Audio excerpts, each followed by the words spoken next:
Қазақтарды трэцте аямай балағаттап, аузына келген атаған қарағандылық Алика Мұхамадиева деген арудың үстінен міне бүгін соттың шешімі шықты.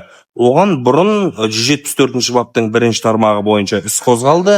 Сол жаңағыдай ұлтаразылықты қоздыру немесе жаңағы орысша айтқанда межнациональный розен ғой. Сөйтіп енді іс сотқа жетті. Сот міне бүгін Аликаны 3,5 жылға бас бостандығынан айыру туралы шешім шығарды. Бірақ Аликаға 2 жыл отсрочка берілді. Яғни бұл өзінің срогын тек 2 жылдан кейін ғана өтеп бастайды. Неге екенін түсіндіріп берейін ағайын. Қазір бұны саясаттандырып жаңағыдай ойбай ұлтқа байланысты қылып керек емес, иә?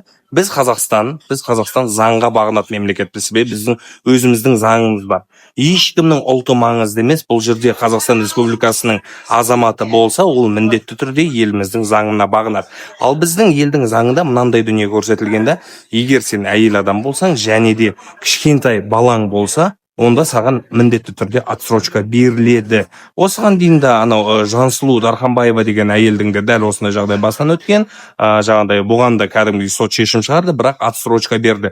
Бұл практикада бар. Бұл жаңағы соттың кәдімгідей адами тұрғыда қарауы бұл факторға ше. Және ағайын, мен сіздерге тағы да бір түсіндіріп кетейін. Бұл жерде Алика отырмайды деген сөз емес. Алика өзінің срогын бәрібір отырады, 2 жылдан кейін ғана. Оған дейін бұл қарауда болады және Қазақстан Республикасынан шыға алмайды.